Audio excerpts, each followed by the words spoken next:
আল্লাহ তাআলা ইরশাদ করছেন, ইন্নাল্লাহা ইয়া'মুরু বিল আদলি ওয়াল ইহসান, নিশ্চয় আল্লাহ তাআলা তোমাদেরকে ন্যায় বিচারের আদেশ দেন, সদাচরণের আদেশ দেন, নিকট আত্মীয়দেরকে দানের আদেশ দেন। আদেশ কয়টা? আওয়াজ করে সবাই বলুন তো কয়টা? নিশ্চয় আল্লাহ তাআলা তোমাদেরকে ন্যায় বিচারের আদেশ দেন,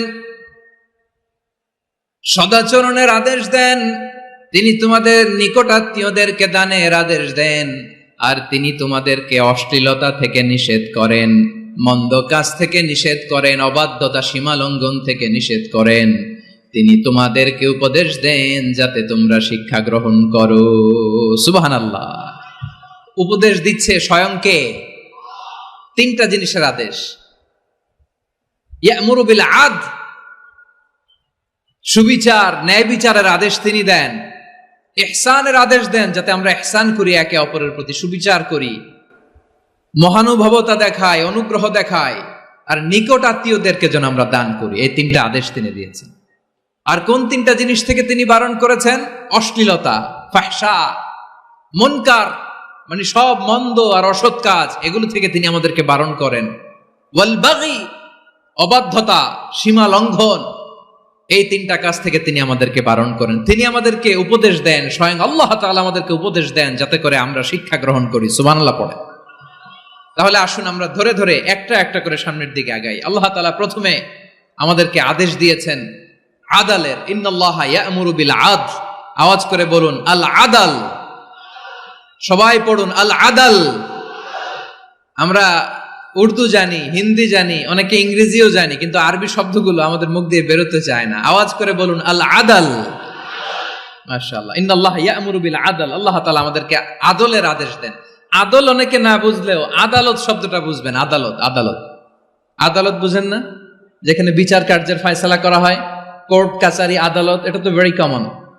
এটা শুনছেন না সবাই? আদালত, যেখানে ন্যায় বিচার হবে, সুশাসন হবে।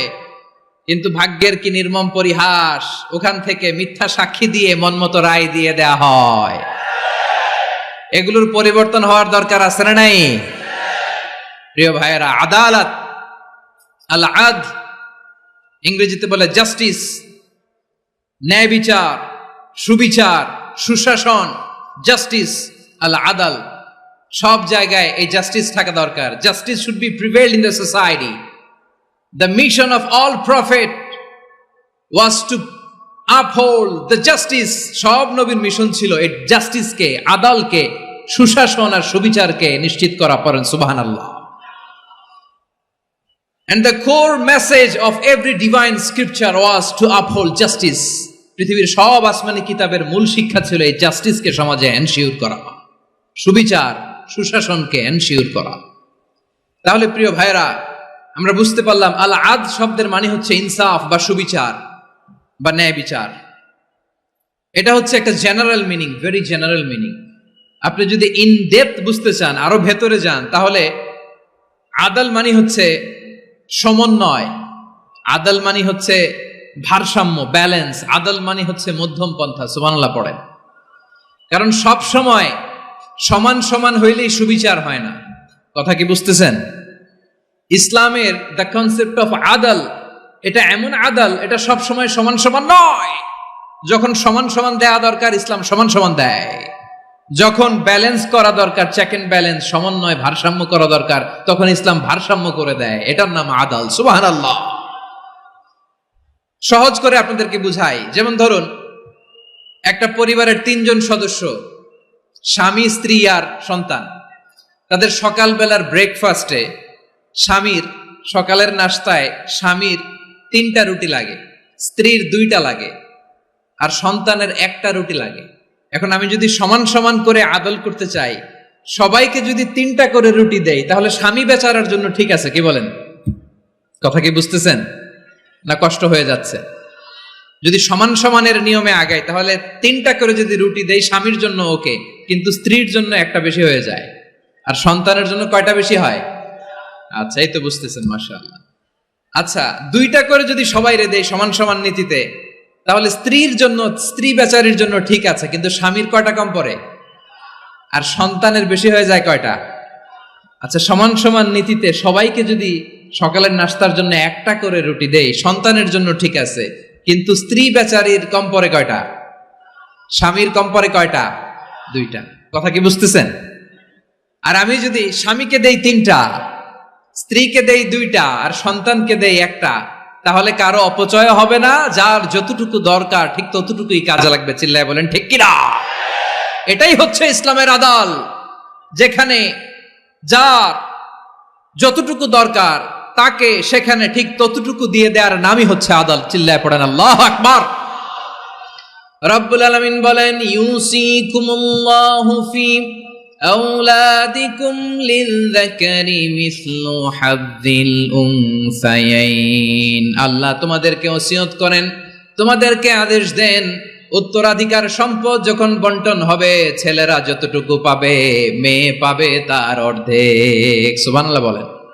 দেখেন, ছেলে যদ্দূর মেয়ে অর্ধেক, ছেলে ডবল পাবে। আপাত দৃষ্টিতে মনে হয় এখানে অবিচার হয়েছে, কিন্তু আসলে কি অবিচার হয়েছে? আপনি বিয়ের ক্ষেত্রে যান, ওইখানে আবার ছেলে মোহরানা দেয়, মেয়ে সেখানে মোহরানা পায়, তাহলে চেক এন্ড ব্যালেন্স, ভারসাম্য, ব্যালেন্স, মধ্যম পন্থা এখানে আছে না নাই? এটাই হচ্ছে ইসলামের আদল। আল্লাহ তাআলা এই আদলের আদেশ দিয়েছেন, সুবিচার, ন্যায় বিচার, সুশাসন এবং ভারসাম্যের আদেশ দিয়েছেন। প্রিয় ভাইয়েরা, একটি শান্তিময় সমাজ, একটা সমৃদ্ধ সমাজ, একটা মানবিক সমাজ যদি আমরা পেতে চাই, এই আয়াতের মধ্যে যতগুলো পয়েন্ট আছে সবগুলোর বাস্তবায়ন লাগবে। কথা বুঝতে পেরেছেন? বলেন, আওয়াজ করে বলেন, আমরা একটা শান্তির সমাজ চাই কি চাই না? আমরা একটা সমৃদ্ধ বাংলাদেশ চাই কি চাই না? আমরা একটা মানবিক বাংলাদেশ চাই কি চাই না? এই আয়াতে আল্লাহ তাআলা একটা মানবিক সমাজের রূপরেখা টেনেছেন। তার প্রথম কথা হচ্ছে, ইন্নাল্লাহা ইয়ামুরু বিল আদল। আল্লাহ তাআলা তোমাদেরকে আদলের নির্দেশনা দেয়, সুবিচার, সুশাসনের নির্দেশনা দেয়।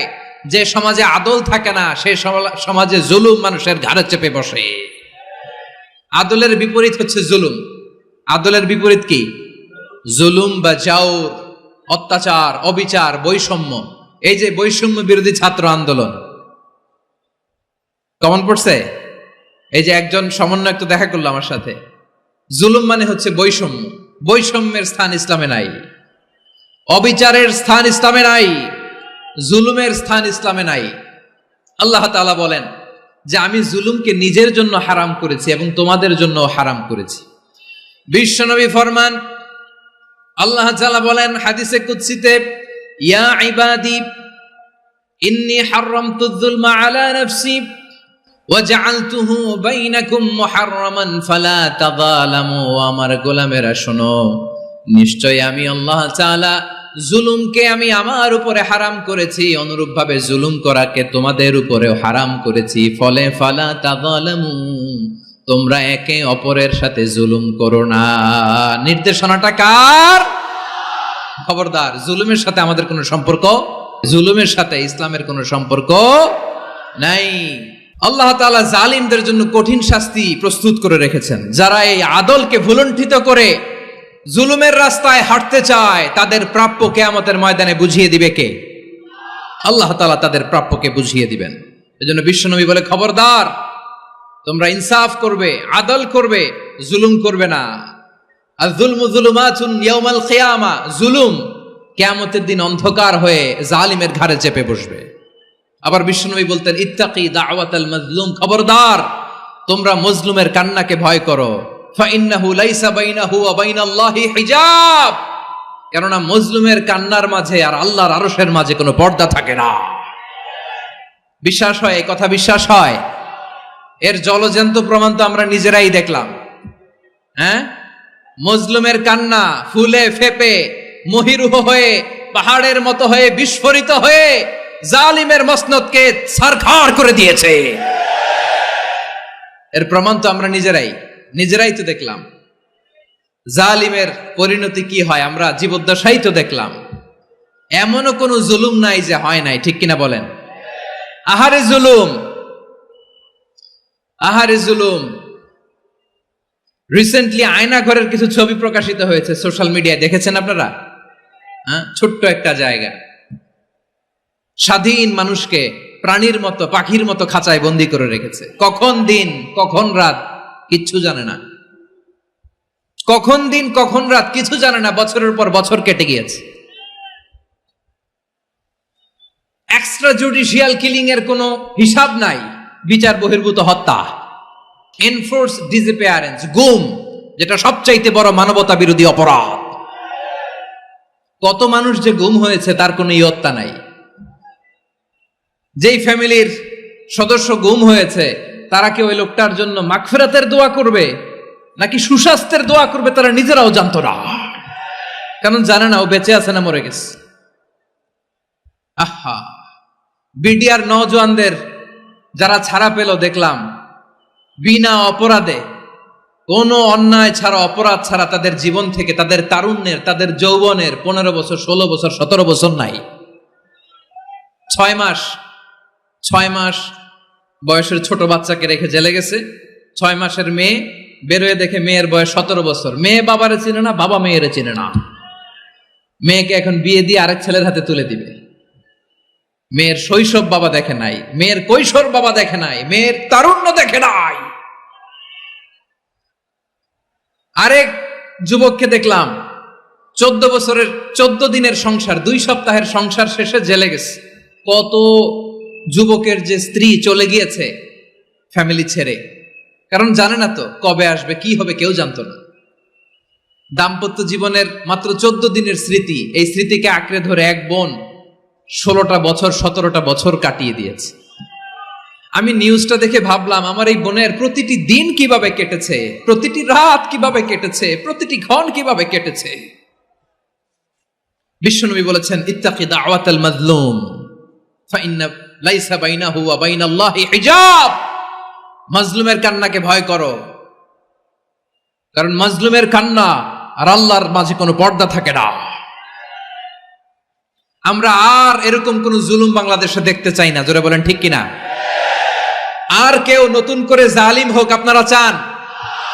আবার নতুন করে কেউ ফ্যাসিস্ট হোক আপনারা চান? এক দল আরেক দলকে নিশ্চিহ্ন করার রাজনীতিতে মেতে উঠুক, এটা আপনারা চান? আমরা বাংলাদেশকে আদল দিয়ে সাজাতে চাই। আমরা এই 56,000 বর্গ মাইলের প্রতিটা ইঞ্চি মাটিকে কোরআনের আইন দিয়ে সাজাতে চাই। রাজি আছেন আপনারা? কারা কারা রাজি দেখান হাত তুলে আল্লাহকে।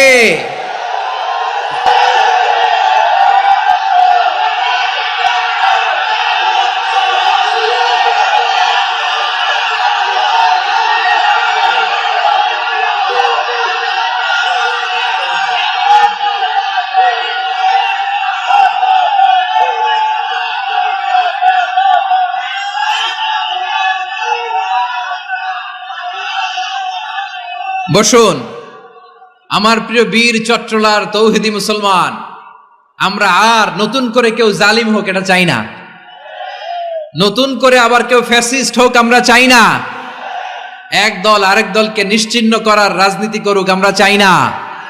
আমরা সুশাসনের বাংলাদেশ চাই, আমরা মানবিক বাংলাদেশ চাই, আমরা একটা সমৃদ্ধ বাংলাদেশ চাই, আমরা বিশ্বের বুকে সম্মান নিয়ে মাথা উঁচু করে দাঁড়াতে চাই, ঠিক কিনা বলেন? আল্লাহ বললেন, এটা যদি তোমরা চাও, একটা সমৃদ্ধ সমাজ যদি বিনির্মাণ করতে চাও, মানবিক সমাজ যদি বিনির্মাণ করতে চাও, আমি তোমাদেরকে সেজন্য প্রথমে আদালতের নির্দেশ দিলাম। ইন্নাল্লাহা ইয়া'মুরু বিল আদল, নিশ্চয় আল্লাহ তাআলা তোমাদেরকে ন্যায় বিচার, সুশাসন এটার আদেশ দেন। সুবহানাল্লাহ।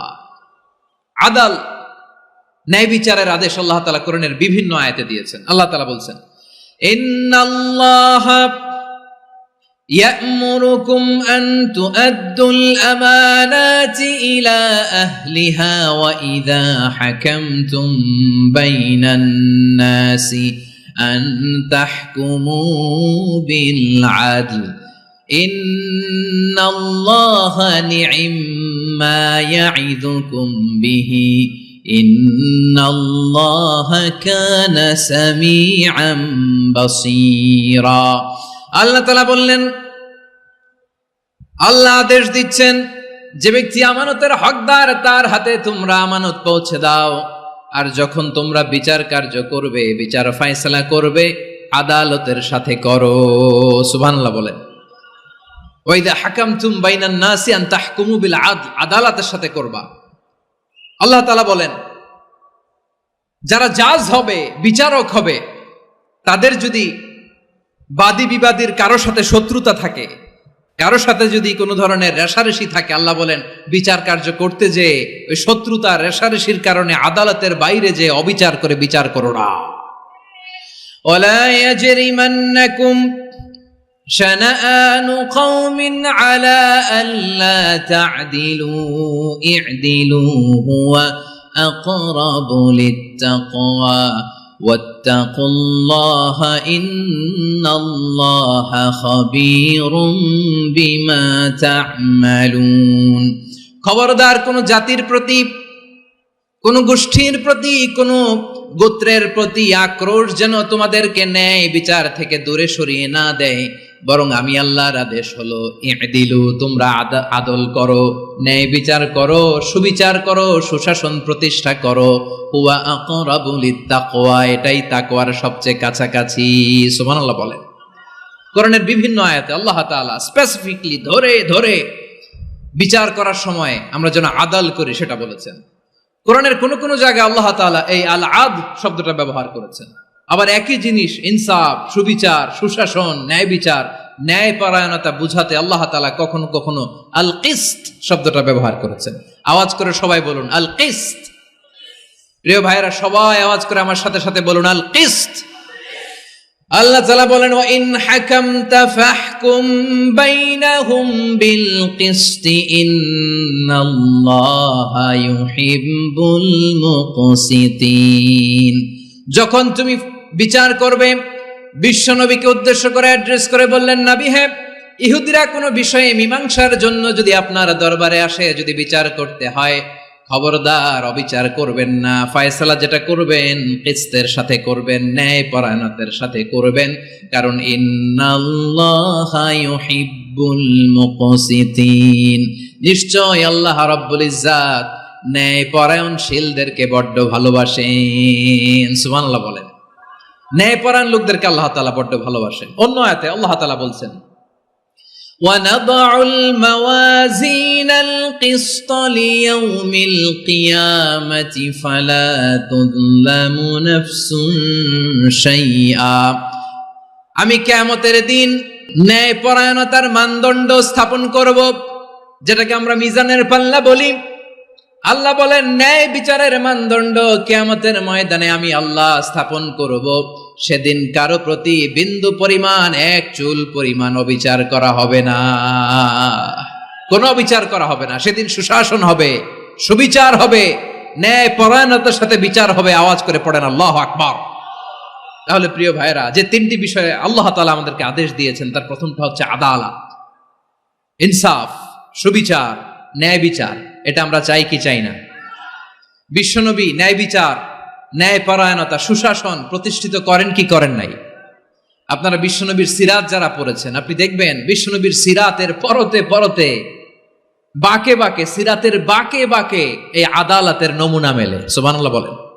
ছোট্ট একটা নমুনা রাসূল সাল্লাল্লাহু আলাইহি ওয়াসাল্লামের আসসিরা আল আতরা থেকে ছোট্ট একটা নমুনা আপনাদের খেদমতে এখানে উপস্থাপন করি। বিশ্বনবী সাল্লাল্লাহু আলাইহি ওয়াসাল্লাম মক্কা বিজয় করলেন ৮ম হিজরিতে। মক্কা বিজয় শেষে তিনি কয়েক সপ্তাহ মক্কাতে অবস্থান করলেন। ইন দ্য মিন টাইম মক্কার একটা ভেরি প্রেস্টিজিয়াস এন্ড ডিগনিফাইড ফ্যামিলির নারী চুরিতে ধরা পড়ল। কিসে ধরা পড়ল? সবাই বলেন কিসে? আমাদের সমাজে আসেনি এটা? আছে? ছোট না বড়? হ্যাঁ, হিসাব করে শেষ করা যায় না। ৩.৫ লাখ কোটি টাকা নাই উন্নয়ন প্রকল্পের নামে। উন্নয়ন প্রকল্পের নামে ৩.৫ লাখ কোটি টাকা নাই। ৩.৫ লাখ কোটি টাকা লিখতে পারবেন আপনি? এক টানে লিখতে পারবেন? বুঝতেছেন কত বড় সংখ্যা? বনু মাখজুমিয়া গোত্রের এক নারী মক্কায় চুরিতে ধরা পড়ল। বলেন তো চুরি করলে বিধান কি? কি কাটতে হবে? চুরির বিধান হলো হাত কেটে দাও। দাও সেটা গোপনে নয়, প্রকাশ্যে জনসম্মুখে হাত কেটে দাও। বনু মাখজুমিয়া গোত্রের নারী যখন চুরিতে ধরা পড়লো, সাহাবারা চিন্তায় পড়ে গেলেন। সবেমাত্র মক্কার লোকেরা কালিমা পড়ে মুসলমান হয়েছে। ইসলামের আইন কানুন তেমন জানে না, ইসলামের শরিয়ার সাথে বেশি পরিচিত নয়। এখনো যদি বিশ্বনবী চুরির যেই বিধান এটা যদি কায়েম করে হাত যদি কেটে দেয়, না জানি মক্কার লোকেরা আবার বিগড়ে যায়, না জানি মক্কার লোকেরা আবার মুরতাদ হয়ে যায়, না জানি মক্কার লোকেরা ইসলাম থেকে দূরে সরে যায়। চলো চলো সাহাবীরা মিলে পরামর্শ করলেন, চলো বিশ্বনবীর কাছে যে বলি, ও নবী, শুধু কেবলমাত্র একমাত্র এই নারীর জন্য চুরির হাত কাটার বিধানটা আপনি একটু থামিয়ে দেন। চুরির হাত কাটার যে বিধান এখানে একটু রহিত করে দেন, বাকিগুলা কইরেন মদিনাতে যে চলবে, কিন্তু মক্কায় এবারের জন্য মাফ করে দেন। কিন্তু কে বলবে? এই যে পরামর্শ, সাজেশন, এটা কে দিবে বিশ্বনবীর কাছে? সাহাবারা চিন্তায় পড়ে গেলেন। আল্লাহর নবীর সামনে দাঁড়িয়ে আল্লাহর দেয়া হুদুদ, আল্লাহর দেয়া বিধান থামিয়ে দেওয়া, মাফ করে দেওয়া, এই কথা বিশ্বনবীর সামনে বলার সাহস তো কেউ রাখে না। কেউ কেউ বলল, বিশ্বনবীর পালক পুত্র যায়েদ বিন হারেসার সন্তান উসামারে বিশ্বনবী নাতির মতো আদর করে, বড্ড বেশি ভালোবাসে উসামারে। এজন্য সাহাবারা উসামাকে বলতো হিব্বু রাসূলিল্লাহ, বিশ্বনবীর ভালোবাসা। কি বলতো? সাহাবীরা বললেন, বিশ্বনবীর ভালোবাসা হিব্বু রাসূলিল্লাহ, উসামারে পাঠাও। উসামারে বিশ্বনবীর নাতির মতো স্নেহ করে, মায়া করে, ভালোবাসে। আমরা পারবো না, উসামা পারবে। সবাই মিলে ফুলিয়ে ফুসিয়ে উসামাকে, ছোট্ট উসামাকে রাজি করালো। উসামা এমন এমন কথা যে তুমি বিশ্বনবীর কাছে বলতে হবে, পারবা নাকি? উসামা বলে, পারবো। সাইয়েদনা উসামা রাদিয়াল্লাহু তাআলা আনহু তরুণ সাহাবী বিশ্বনবীর কাছে গেলেন, যে বললেন, নবী, বনু মাখজুমিয়া গোত্রের এক নারী চুরিতে ধরা পড়েছে, এবারের জন্য কি এই মহিলাটারে মাফ করে দিলে হয় না?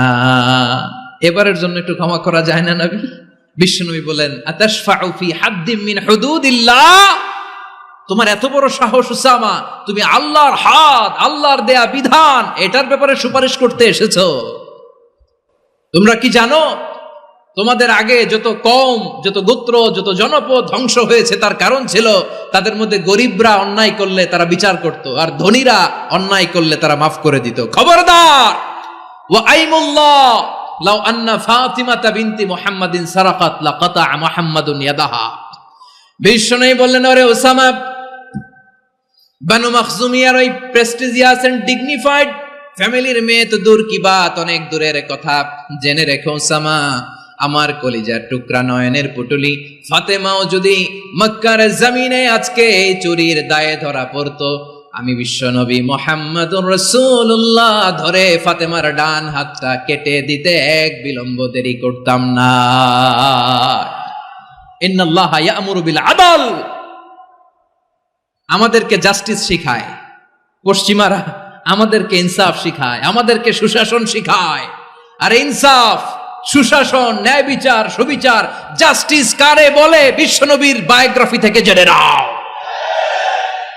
এই ছিল বিশ্বনবী সাল্লাল্লাহু আলাইহি ইসলামের আদালতের নমুনা। আপনি যদি সাইয়েদনা ওমর ফারুকের জীবনের দিকে তাকান, এমন কঠোর, এমন বীর সেনানী ছিলেন। সাইয়েদনা ওমর ফারুক যদি রাস্তার এই মাথা দিয়ে হাঁটা শুরু করতেন, শয়তান ওমর ফারুককে দেখলে ওই রাস্তা রেখে দিয়ে অন্য রাস্তা দিয়ে হাঁটতো। সুবহানাল্লাহ। ওমর ফারুক রাদিয়াল্লাহু তাআলা আনহু কি পার্সোনালিটি ছিল, কি পার্সোনালিটি! আমাদের এলাকায় ছোট বাচ্চারা রাতে ভাত খেতে চায় না, আমার মেয়েটাও খেতে চায় না। এই এটা দিব, ওইটা দিব, আজকে মাহফিলে আসার সময় বলে দিছে লিস্ট করে এটা এটা আনতে হবে। তো ছোট্ট বাচ্চাদের অনেক বায়না থাকে, ওরা রাতে খেতে চায় না। তো মায়েরা বিভিন্ন ভয় দেখায়, এই বাঘ আসবে, বাঘ আসবে খাও, এই ভূত আসবে, ভূত আসবে খাও। আপনারা কি বলেন চট্টগ্রামে? কি আসবে? হ্যাঁ, ভূত, ভূত, ভূত আসবে, বাঘ আসবে, খাও খাও খাও, তাড়াতাড়ি খাও। তো বাচ্চারা এগুলো শুনে ভয়ে খেতে শুরু করে। মদিনার জমিনেও একই ঘটনা ঘটতো। মদিনার ছোট্ট ছোট্ট সোনামণিরা খেতে চাইতো না। তো মায়েরা বলতো, হা হুয়া ইয়াতি উমর, হা হুয়া ইয়াতি উমর, ওই যে উমর আসতেছে, উমর। ওমরে ফারুকের কথা শুনলে বাচ্চারা একেবারে ঠান্ডা। সুবহানাল্লাহ পড়বেন না?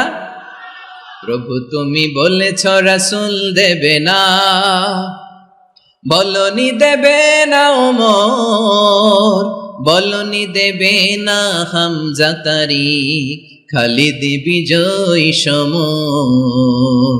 প্রভু তুমি বলেছ রাসূল দেবে না, বলনি দেবে না ওমর, বলনি দেবে না হামজা তারিখ, খালিদ বিজয় সমর, প্রভু তুমি বলেছ রাসূল দেবে না। আল্লাহু আকবার।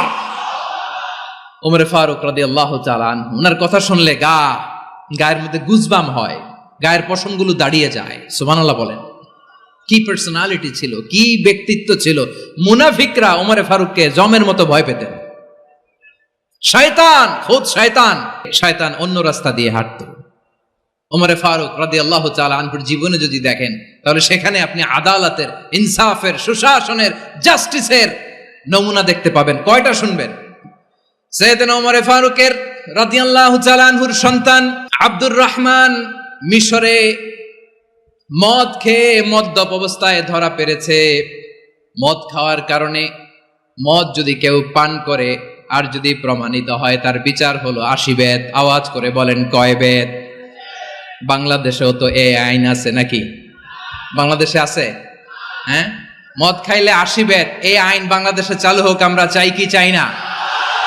চাই সবাই। এজন্যই তো ইসলাম ভাল লাগে না। ইসলামকে ভাল লাগে না। ইসলামকে আউট করে রাখতে পারলেই তো এরকম বড় বড় বোতল খাওয়া যায়। একেবারে সহজ, পানির মতো সহজ হিসাব, একেবারে সহজ। ওমর ফারুক রাদিয়াল্লাহু তাআলা আনহুর ছেলে ভুল করে মদ পান করে ফেলেছিলেন। আব্দুর রহমান, ঘটনা ঘটেছে মিশরে। মিশরের গভর্নর তখন আমর ইবনুল আস রাদিয়াল্লাহু তাআলা আনহু। আব্দুর রহমানের ভাই যে গভর্নরকে বলল, গভর্নর যদি একটু দয়া করেন, খলিফার ছেলে আমার ভাই আব্দুর রহমান মদ্যপ অবস্থায় ধরা পড়েছে, জনসম্মুখে যদি আপনি বেত্রাঘাত করেন আমাদের প্রেস্টিজ থাকে না, যদি 80 বেত আপনি মারেন আমার কোনো কথা নাই, কিন্তু ঘরের ভেতরে মারেন। আব্দুর রহমানের ভাইয়ের সুপারিশ শুনে সাইয়েদনা আমর ইবনুল আস রাদিয়াল্লাহু তাআলা আনহু রাজি হয়ে গেলেন। ঘরের ভেতরে লোকচক্ষুর আড়ালে 80 বেত তিনি মানলেন। কিন্তু ঘটনাক্রমে এই কথা লুকিয়ে লুকিয়ে ঘরের ভেতরে 80 বেত মারার কথা সাইয়েদনা ওমর ফারুক মদিনা থেকে জানতে পারলেন। মদিনা থেকে তিনি ফরমান জারি করলেন, এই বিচার যেমনটি আমর ইবনুল আস আদায় করেছে, এটা প্রকৃতপক্ষে আদায় হয় নাই। আসো সবাই মদিনায় আসো, আমর ইবনুল আস মদিনায় আসো, আব্দুর রহমানও আসো, সবাই আসো, জনসম্মুখে এই বিচার কার্যকর করতে হবে। সাইয়েদনা ওমর ফারুক মসজিদে নববীর পিলারের মধ্যে নিজের ছেলেকে বাঁধলেন, আবার জনসম্মুখে 80টা বেত তার গায়ের মধ্যে মারলেন। মাজমুয়ে ফাতাওয়া ইবনে তাইমিয়া রাহিমাহুল্লাহ উনি এটা নকল করেছেন। এটা সবচেয়ে বিশুদ্ধ মত। আরো অনেক মত আছে, মারা গেছে কবরের উপর, ওগুলো বাদই দিলাম।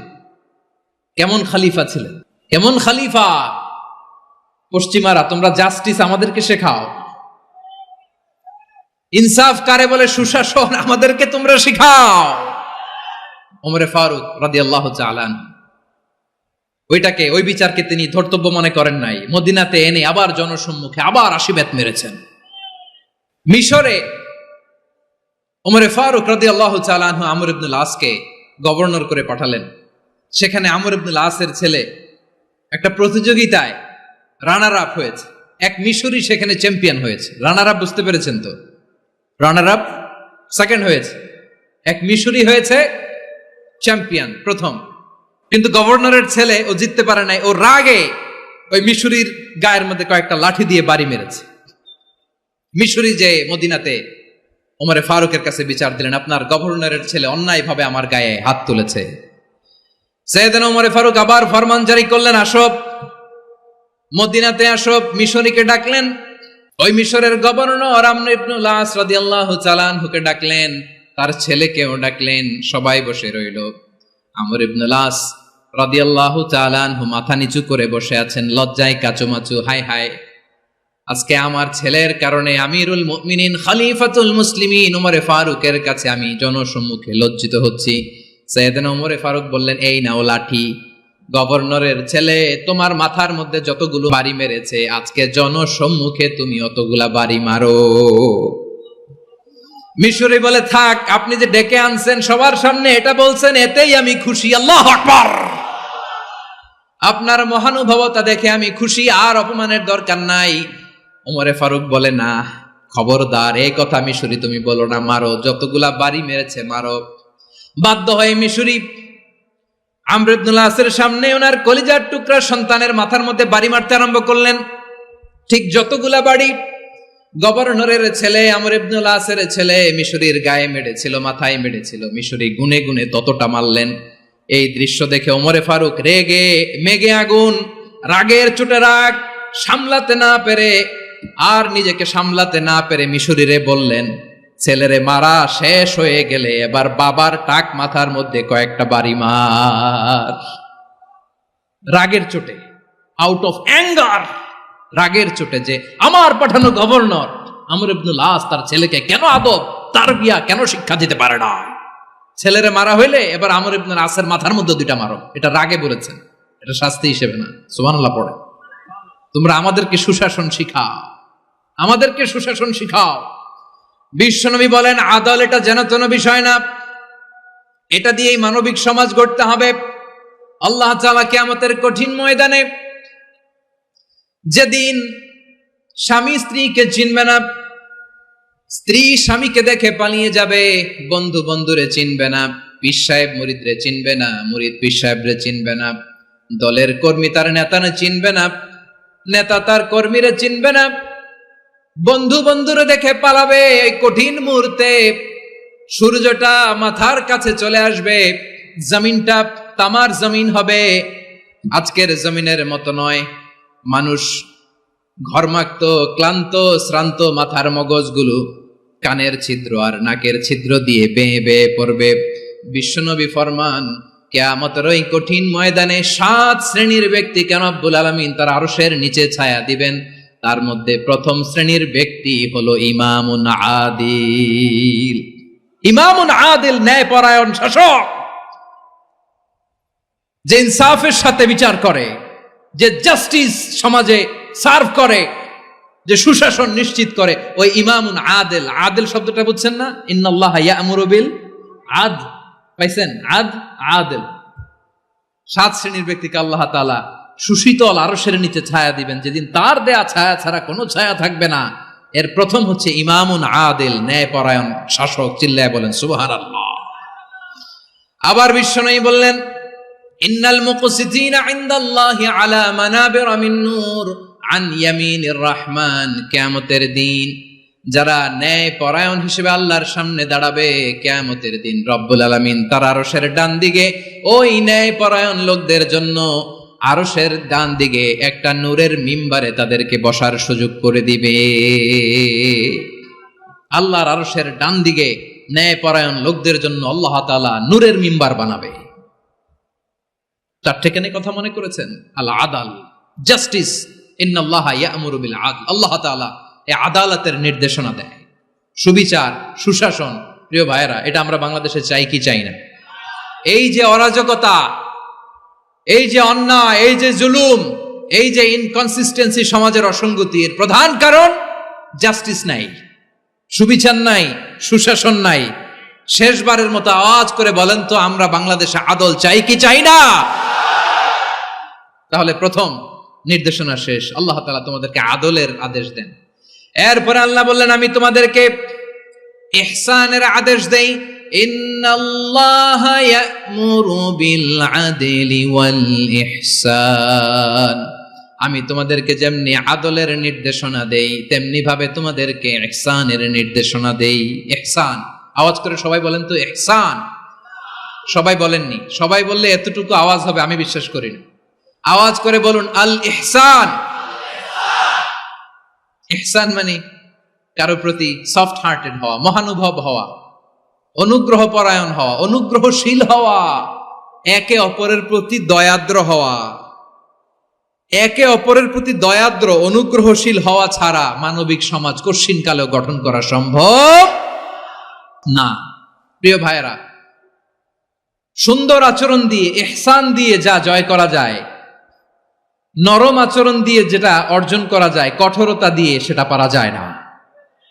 বিষ্ণু ঈসা ইসলাম ইহসান দিয়ে, কোমল আচরণ দিয়ে, তার অনুগ্রহ দিয়ে তিনি অনেক কাফিরের হৃদয়কে জয় করে ফেলেছেন। সাইয়েদনা সুমামা ইবনে উসাল রাদিয়াল্লাহু তাআলা আনহুর কথা মনে পড়ে যায়। তিনি ছিলেন ইয়ামামার বাদশা। মদিনাতে বিশ্বনবীকে হত্যা করার নিয়তে এসেছিলেন, গোপনে গোপনে বিশ্বনবীকে হত্যা করে আবার ইয়ামামাতে তিনি ফিরে যাবেন।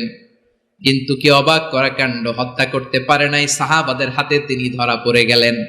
সাইয়েদনা সুমামা ইবনে উসাল রাদিয়াল্লাহু তাআলা আনহু হত্যার নিয়তে আসলেন, কিন্তু হত্যা করতে পারলেন না। সাহাবারা ওনাকে ধরে ফেললেন, ধরে মসজিদে নববীর পিলারের মধ্যে বেঁধে রাখলেন।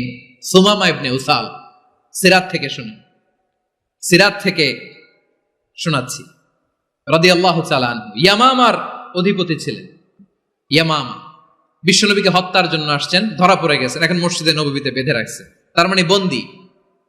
এখন স্ট্যাটাস কি? বন্দী, ক্যাপটিভ। বিষ্ণু ইসলাম সাহাবাদেরকে বললেন তার খোঁজ খবর নিও, সুমামা ইবনে উসালের খোঁজ খবর নিও। সাহাবারা বলেন, ইয়া রাসূলুল্লাহ, আপনাকে হত্যা করতে এসেছে, তার তো কঠিন ক্যাপিটাল পানিশমেন্ট হওয়া দরকার, কঠিন শাস্তি হওয়া দরকার। বিষ্ণু বললেন, না, আমি যেটা জানি তোমরা সেটা জানো না, তোমরা সুমামার সাথে ভালো আচরণ করো। বিশ্বনবী সুমামার কাছে গেলেন। প্রথম দিন যে তিনি কালেমার দাওয়াত দিলেন, ইমানের দাওয়াত দিলেন, ইসলামের দাওয়াত দিলেন, রিসালাতের দাওয়াত দিলেন, আখিরাতের দাওয়াত দিলেন। পরের দিন যে বিশ্বনবী সালাতের দাওয়াত দিলেন, যাকাতের দাওয়াত দিলেন, ইসলাম কি, কিভাবে, কেমন করে পালন করতে হয় চমৎকার আর্টিকুলেট করতে শুরু করলেন। তন্ময় হয়ে সুমামা ইবনে উসাল রাদিয়াল্লাহু তাআলা আনহু বিশ্বনবীর কথাগুলো শুনতে আরম্ভ করলো। একদিন নয়, 2 দিন নয়, টানা 3 দিন বিশ্বনবী সুমামার কাছে ইসলামকে প্রেজেন্ট করেছেন, উপস্থাপন করেছেন। আওয়াজ করে বলেন, কয় দিন? 3 দিন। 3 দিন মসজিদে নববীতে বাঁধা। আর সাহাবীদেরকে বললেন তার খোঁজ খবর নিও, তোমরা যে রুটি বানাও এর মধ্যে সবচেয়ে ভালো আটার রুটিটা তারে দিও, সবচেয়ে রিফাইন্ড খেজুর, যেটা পিওর খেজুর, এটা তারে দিও। আর বিশ্বনবী নিজের উট থেকে দুধ দহন করে ওনার বাড়ির এক কর্মচারীকে বলেছেন, দুধ দহন করে সুমামার জন্য নিয়ে যেও। সুবহানাল্লাহ পড়বেন না? সবাই তো অবাক, ইয়ামামা থেকে আসছে নবীকে হত্যা করতে, বিশ্বনবী দেখে তারে জামাই আদর করে, তাকে মজার মজার খাবার দিও, দুধ দিও, আদর আপ্যায়ন করো। 1 দিন নয়, 2 দিন নয়, টানা 3 দিন বিশ্বনবী এভাবে সুমামার কাছে যে ইসলামকে প্রেজেন্ট করতে আরম্ভ করলেন, ইসলামকে উপস্থাপন করতে শুরু করলেন। আর তাকে চমৎকার এন্টারটেইনমেন্ট, আপ্যায়ন দিতে আরম্ভ করলেন। টানা 3 দিন যখন ইসলামের দ্য বিউটিজ অফ ইসলাম, ইসলামের সুমহান বাণী, সৌন্দর্য তার কাছে উপস্থাপন শেষ, বিশ্বনবী বললেন সাহাবাদেরকে, যাও এবার সুমামার হাতের পায়ের রশি দুটো খুলে দাও। সাহাবারা বললেন, ইয়া রাসূলুল্লাহ, কি বলেন আপনি? ও তো হত্যাকারী, সুযোগ পায় নাই, আপনারে মারতে পারে নাই, ছেড়ে দিলে আবার ও আপনার উপর তলোয়ার নিয়ে ঝাঁপিয়ে পড়বে। নবী, এই সিদ্ধান্ত আপনি নিতে যাবেন না। বিশ্বনবী বললেন, যেটা বলেছি সেটা করো, সুমামার রশিগুলো ছেড়ে দাও, সুমামার হাতে পায়ের রশিগুলো যে তোমরা খুলে দাও। সাহাবারা তর্ক জুড়ে দিলেন, লা ইয়া রাসূলুল্লাহ, এমনটা করবেন না, তো ভয়ঙ্কর ভয়ঙ্কর খুনি, কি জানি কি হয়ে যায়। বিশ্বনবী বললেন, না, তার হাতে পায়ের রশিগুলো খুলে দাও। সাহাবারা বিশ্বনবীর কথা মতো তার হাতে পায়ের রশিগুলো খুলে দিল। সুমামা মুহূর্তের মধ্যে মসজিদে নববী থেকে বের হয়ে ইয়ামামায় ফিরে না যে মসজিদে নববীর পাশে একটা খেজুর বাগান ছিল, সেখানে চলে গেলেন। সেখানে একটা ছোট্ট কুয়া ছিল, কুয়ার পানি দিয়ে তিনি গোসল করলেন। সুবহানাল্লাহ পড়েন। কুয়ার পানি দিয়ে গোসল করে মসজিদে নববীর সামনে এসে বিশ্বনবী এবং সাহাবাদের সামনে দাঁড়িয়ে সাব্বাবা উঁচু করে বললেন, আশহাদু আল্লা ইলাহা ইল্লাল্লাহ ওয়া আশহাদু আন্না মুহাম্মাদান আবদুহু ওয়া রাসূলুহু। আল্লাহু আকবার। আমি সাক্ষ্য দিচ্ছি আল্লাহ ছাড়া কোনো ইলাহ নাই, আর মুহাম্মদ আল্লাহ তাআলার প্রেরিত বান্দা এবং রাসূল। প্রিয় ভাইয়েরা, ইহসান দিয়ে যা জয় করা যায়, কঠোরতা দিয়ে সেটা কঠিনকালেও জয় করা যায় না। আওয়াজ করে বলেন ঠিক কি না? এবার সুমামা দাঁড়িয়ে বলে, ওগো নবী, আমি তো কালিমা পড়ে মুসলমান হয়ে গেলাম, এবার শোনেন, এই মুহূর্তের আগে আপনার চেহারার চাইতে নিকৃষ্ট কোনো চেহারা আমার কাছে ছিল না, কিন্তু শাহাদা পাঠ করার পরে আপনার চেহারার চাইতে উত্তম শ্রেষ্ঠ কোনো চেহারা আমার কাছে আর নাই। ও নবী, আজকের দিনের আগে ইসলাম ধর্মের চেয়ে নিকৃষ্ট অপছন্দনীয় কোনো ধর্ম আমার কাছে ছিল না, কিন্তু এই মুহূর্ত থেকে ইসলামের চেয়ে সেরা শ্রেষ্ঠ পছন্দনীয় কোনো ধর্ম আমার কাছে নাই। নবী গো, আজকের দিনের আগে মদিনার চাইতে অপছন্দনীয় নিকৃষ্ট কোনো শহর আমার কাছে ছিল না, কিন্তু এই মুহূর্তের পর থেকে মদিনার চাইতে কোনো শ্রেষ্ঠ শহর আমার জানা নাই।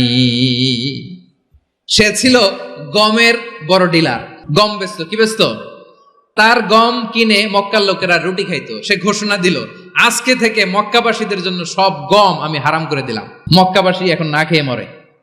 সুবহানাল্লাহ পড়বেন না?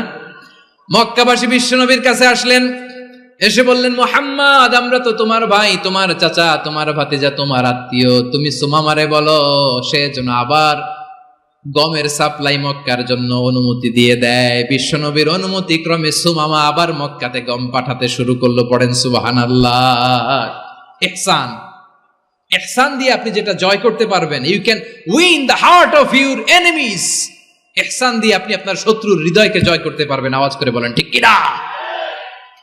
এজন্য আল্লাহ বললেন, ওয়া আনফিকু ফি সাবিলিল্লাহি ওয়া লা তুলকু বিআইদিকুম ইলাত তাহলুকা ওয়া আহসিনু ইন্নাল্লাহা ইউহিব্বুল মুহসিনিন। তোমরা আল্লাহর রাস্তায় দান করবে আর নিজেরা নিজেদেরকে ধ্বংসের হাতে ঠেলে দিও না। তোমরা একে অপরের প্রতি ইহসান করবে, কারণ ইহসানকারীদেরকে আল্লাহ বড্ড ভালোবাসেন। সুবহানাল্লাহ পড়েন। আবার সূরা রহমানে আল্লাহ বললেন, হাল জাযাউল ইহসানি ইল্লাল ইহসান ফাবিআইয়ি আলা, সবাই পড়েন, ফাবিআইয়ি আলাই রাব্বিকুমা তুকাযযিবান। ইহসানের প্রতিদান হিসেবে ইহসানি হয়। বিশ্বনবী সুমামার প্রতি যেমন ইহসান করেছেন, সুমামাও ঠিক তেমন ইহসান ফিরিয়ে দিয়েছে। ঠিক কিনা বলেন? তাহলে এক নম্বরে হচ্ছে আদ, ন্যায় বিচার। দুই নম্বরে সবাই বলেন ইহসান, সদাচরণ।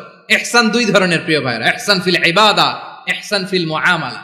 ইহসান ফিল ইবাদা হচ্ছে একাগ্র অনুভবে ইবাদতে ডুব দেওয়া, এর নাম ইবাদতের ইহসান। সুবহানাল্লাহ পড়ুন। বিশ্বনবী বলেন ইহসান মানে কি জানো নাকি? হাদিসে জিবরিলে সাইয়েদনা জিবরিল আলাইহিস সালাম বিশ্বনবীকে বললেন, আখবিরনি আনিল ইহসান। নবী আমাদেরকে বলেন ইহসান মানে কি? বিশ্বনবী বললেন, আনতা আবুদাল্লাহা কাআন্নাকা তারাহু ফাইন লাম তাকুন তারাহু ফাইন্নাহু ইয়ারাক। ইহসান মানে হলো এমন ভাবে তুমি আল্লাহর সামনে নিজেকে উজাড় করে ইবাদত করবে, তুমি ভাববে তুমি আল্লাহকে দেখতে পাচ্ছ। আর এটা যদি ভাবা তোমার জন্য কঠিন হয়ে যায়, অন্তত এতটুকু তুমি ভাববা যে আল্লাহ তোমাকে দেখতে পাচ্ছেন। ঠিক কিনা বলেন? ও আমার বীর চট্টলার ভাইয়েরা, কেউ যেটা দেখে না সেটা দেখে কে? এই বিশ্বাস হৃদয়ের মধ্যে আছে? নামাজে যখন দাঁড়ান এই ফিলিংসটা আনা যাবে? হ্যাঁ, এই জন্য বিষ্ণু ইসলাম বলেছে এমন ভাবে নামাজে দাঁড়াও, ইবাদত করো, মনে করো হতে পারে এটাই আমার জীবনের শেষ নামাজ।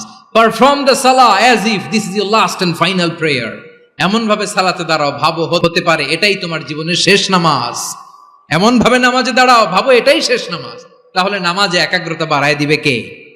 ফলে ইবাদতের ইহসান আমাদের অর্জিত হবে। আর মুআমালাতে ইহসান হলো, বিশ্বনবী বলেন, ইন্নাল্লাহা তাবারাকা ওয়া তাআলা কাতাবাল ইহসানা আলা কুল্লি শাই ফাইদা কাতালতুম ফাআহসিনুল কিতলা ওয়া ইযা যাবাহতুম ফাআহসিনুয যাবহা ওয়ালিউহিদ্দা আহাদুকুম শাফরাতাহু ওয়ালিউরিহ যাবিহাতাহু। ইহসান দুই ধরনের। আওয়াজ করে বলতে হবে কয় ধরনের? সবাই বলুন আওয়াজ করে, কয় ধরনের? একটা হচ্ছে ইহসান ফিল ইবাদা, ইবাদতে ইহসান। ইবাদতে ইহসান কি? একাগ্র অনুভব দিয়ে ইবাদত করা, মন প্রাণ দিয়ে ইবাদত করা।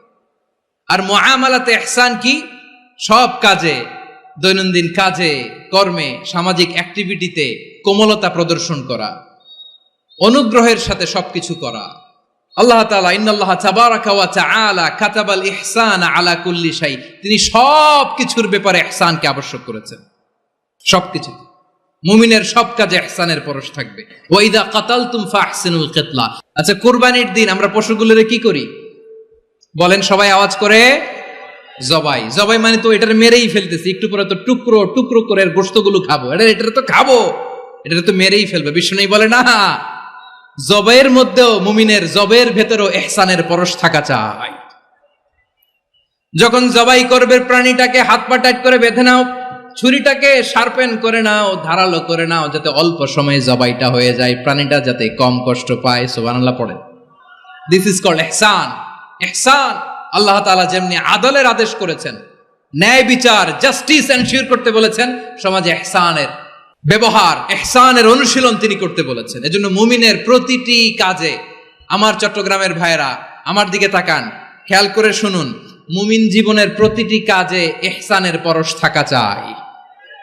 আমরা যেন আমাদের পরিবারের প্রতি ইহসান করি, আমরা যেন আমাদের কর্মচারীদের প্রতি ইহসান করি, আমরা যেন আমাদের কলিগদের প্রতি ইহসান করি, আমরা যেন আমাদের ভাইদের প্রতি ইহসান করি। মুমিন জীবনের প্রতি কাজে ইহসানের পরশ থাকার দরকার আছে না নাই? কথা বুঝতে পেরেছেন? তাহলে আল্লাহ তাআলার 3টা আদেশ ছিল, কয়টা গেল? ভুলে গেছে, ভুলে গেছে চট্টগ্রাম। 3টা আদেশের মধ্যে কয়টা বললাম? প্রথমে কি ছিল? আদল। 2 নম্বরে, 3 নম্বরে রব্বুল আলামিন বললেন ওয়া ইতাইদিল কুরবা, নিকটাত্মীয়দেরকে দান করো। নিকট আত্মীয়দেরকে দাও, যারা তোমাদের ব্লাড কানেকশনের আত্মীয় তাদেরকে তোমরা দাও। এখানে জেনারেলি বললেন দাও, কি দিব সেটা তিনি এখানে বলেন নাই, সেটা তিনি সূরাতুল ইসরার মধ্যে বলেছেন। আল্লাহ বলেন ওয়া আতিদাল কুরবা হাক্কা, নিকট আত্মীয়দেরকে তাদের অধিকার, তাদের প্রাপ্য তোমরা বুঝিয়ে দাও। দেখেন, একটা শান্তির সমাজ, একটা সমৃদ্ধ সমাজ, একটা মানবিক সমাজ গঠনের জন্য আল্লাহ তাআলা বেশি না, মাত্র 3টা অর্ডার, 3টা ভার্ডিক্ট তিনি জারি করেছেন। 1 নাম্বার সুশাসন, ন্যায় বিচার। 2 নাম্বার ইহসান। 3 নাম্বার নিকটাত্মীয়, যারা কাছের, তোমার ভেরি ক্লোজ রিলেশনশিপে আছে, তাদেরকে দাও। দাও, দিলে বাড়িয়ে দেয় কে? অনেকে দিতে চায় না, কৃপণতা করে। দিলে বাড়ায় দেয় কে? ও মিয়া, মদিনার মধ্যে সবচাইতে গরিব সাহাবী ছিল বেলাল রাদিয়াল্লাহু তাআলা আনহু। ওনার এন্টায়ার অ্যাসেট, সম্পদের পরিমাণ কতদূর জানেন? একটা লুঙ্গি। বেলাল রাদিয়াল্লাহু তাআলা আনহু, ওনার টোটাল ওয়েলথের এস্টিমেশন হচ্ছে মাত্র একটা লুঙ্গি। একটা লুঙ্গি, টোটাল ওয়েলথ এস্টিমেশন, টোটাল সম্পদের পরি বেলাল রাদিয়াল্লাহু তাআলা আনহুর কি ছিল? কথা বোঝে নাই বোধহয়, কি ছিল? ওই বেলাল রাদিয়াল্লাহু তাআলা আনহুকে বিষ্ণু ইসলাম বলেছেন আনফিক ইয়া বেলাল, ও বেলাল তুমিও দাও। ওয়ালা তাখশা মিন যিল আরশি ইখলালা, আরশের অধিপতির তো কোনো ঘাটতি নাই, তুমি দিলে ওই আল্লাহ তোমারে বাড়ায় দিবে। এজন্য আমার প্রিয় ভাইয়েরা, দিলে কমে না, দিলে বাড়ে। অনেকে ধরে রাখে, নতুন কিছু নিতে পারে না, হাত দিয়ে যেটা ধরে রেখেছেন এটা দিয়ে দেন, বড় একটা ধরার সুযোগ পাবেন। জোরে বলেন ঠিক কিনা? ধরেন 5 কেজি ওজনের একটা ধরে রাখছেন, এখন 10, এটা না ছাড়লে 10 কেজি ধরতে পারবেন আপনি? আচ্ছা, 10 কেজির জিনিস একটা আছে হাতে, ওইটা যদি ছেড়ে দেন তাহলে না 15 কেজি ধরতে পারবেন। কথা বলেন ঠিক কিনা? তাহলে দিলে বাড়িয়ে দেয় কে? রব্বুল আলামিন বললেন 3 নাম্বার আদেশ হলো তোমাদের প্রতি সমাজটারে কেমন করে মানবিক সমাজ, সুন্দর সমাজ গড়বা। 3 নাম্বার আদেশ হলো ওয়া আতিদাল কুরবা হাক্কা, নিকটাত্মীয়দেরকে তাদের প্রাপ্য বুঝিয়ে দাও। এই নিকটাত্মীয়দেরকে তাদের অধিকার বুঝিয়ে দেওয়া, প্রাপ্য বুঝিয়ে দেওয়াতে আমাদের গাফলতি আছে না নাই? চট্টগ্রামে নাই? মাশাআল্লাহ, আছে আছে। অনেকে দেখবেন অনেক আল্লাহওয়ালা, তাহাজ্জুদ গুজার, সেজদা দিতে দিতে কপালে কালো দাগ ফেলে দিছে, সে তার বোনের হকটা আদায় করে নাই। আছে না নাই? হ্যাঁ, এখানেও আছে। সর্বনাশ। অনেক বড় হাজী সাহেব, বিশাল লম্বা দাড়ি, ছেলেরে সব দিয়ে দিছে, মেয়েরে কিছু দেয় নাই, মেয়ের হক আদায় করে নাই। আছে না নাই? এই হাজী সাহেবেরা, এই আল্লাহওয়ালারা কিয়ামতের ময়দানে আটকে যাবে। আপনি অন্যের অধিকার নষ্ট করেছেন, তাদের রাইটস কে ভায়োলেট করেছেন। এজন্য আল্লাহ তাআলা বলেন, কারো অধিকার যদি কেউ নষ্ট করে, ওই সমাজটা মানবিক সমাজ কঠিনকালেও হতে পারে না। এজন্য 3 নম্বর আল্লাহ বললেন ওয়া ইতাইদিল কুরবা, নিকটাত্মীয়দেরকে দাও। কি দিবা? তাদের অধিকার দিয়ে দাও। বোনের অধিকার বুঝিয়ে দাও, মেয়ের অধিকার বুঝিয়ে দাও, ফুফুর অধিকার বুঝিয়ে দাও। দেখবেন অনেক মায়েরা ছেলের পাতে মুরগির রান দেয়, মেয়ের পাতে দেয় মুরগির ঠ্যাং। এরকম আছে না নাই? ছেলেরা কি দেয়? মুরগির। মেয়ের পাতে কি দেয়? তো মেয়ের কি মুরগির রান খেতে মনে চায় না? মনে চায় না? এমনটা করা যাবে না। নিকটাত্মীয়দেরকে অধিকার দিয়ে দাও, নিকটাত্মীয়ের সাথে সুসম্পর্ক রাখো। আদেশটা কার? এজন্য প্রিয় ভাইয়েরা, জীবনে যদি বারাকা অর্জন করতে চান, নিকটাত্মীয়দের সাথে সুসম্পর্ক রাখতে হবে, তাদের জন্য উপহার পাঠাতে হবে। বিশ্বনবী বলেন, লা ইয়াদখুলুল জান্নাতা কাতে, যে ব্যক্তি আত্মীয়তার সম্পর্ককে ছিন্ন করে দেয়, সে কশিন কালেও আল্লাহর জান্নাতে ঢুকবে না। আপনি কি এটারে সহজ হাদিস মনে করছেন? এটা সহজ কথা? আপনি ভাবছেন আপনার নামাজ আপনারে বাঁচাতে পারবে? আপনার রোজা বাঁচাতে পারবে? আপনার তাহাজ্জুদ আপনারে বাঁচাতে পারবে? অধিকার নষ্ট করলে কিছুই আপনারে বাঁচাতে পারবে না। এজন্য নিকট আত্মীয়দেরকে দিতে হবে বেশি বেশি। বিশ্বনবী বলেন, ইন্না সাদাকাতা আলাল মিসকিনি সাদাকা ওয়া আলা যির রাহিমি ইসনাতান সাদাকাতুন ওয়া সিলা। মিসকিনরে দান করলে শুধু দানের সওয়াব হয়, নিকট আত্মীয়কে দান করলে দুইটার সওয়াব হয়, সাদাকার সওয়াব হয়, আবার আত্মীয়তার বন্ধন অটুট রাখার সওয়াব হয়ে যায়। আবার বিশ্বনবী বললেন, মান সাররাহু আইয়ুবসাতা লাহু ফি রিজকিহি ওয়া ইউনসা লাহু ফি আসারিহি ফালইয়াসিল রাহিমা। যে ব্যক্তি তার রিজিকের প্রশস্ততা চায় আর হায়াতে বরকত চায়, সে যেন তার আত্মীয়ের সাথে সুসম্পর্ক রাখে। আমার প্রিয় চট্টলার ভাইয়েরা, আমাদের রিজিক বাড়ুক, এটা আমরা চাই কি চাই না? সবাই চান? হ্যাঁ, আমাদের রিজিকে প্রশস্ততা আসুক, চাই কি চাই না? আমাদের হায়াতে বরকত আসুক, আমরা চাই কি চাই না? এই দুইটা যদি চান, তাহলে নিকটাত্মীয়দের সাথে সুসম্পর্ক রাখবেন। পারবেন? তাহলে সমাজটারে মানবিক সমাজ বানায় দিবে কে? তিনটা আদেশ চলে গেল। কয়টা? আওয়াজ করে বলেন। 1 নম্বরে কি ছিল? 2 নম্বরে? 3 নম্বরে? নিকটাত্মীয়দেরকে দান। আমার প্রিয় ভাইয়েরা, আল্লাহ তাআলা 3টা জিনিসের যেমনি আদেশ করেছেন, অনুরূপভাবে 3টা বিষয় তিনি বারণ করেছেন, নিষেধ করেছেন। ওগুলোর কাছেও যাওয়া যাবে। শুনবেন।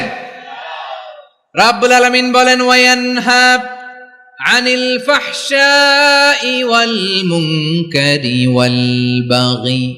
আমি যেমনি 3টি বিষয়ে আদেশ করলাম, অনুরূপভাবে 3টি বিষয়ে বারণ করলাম, নিষেধ করলাম।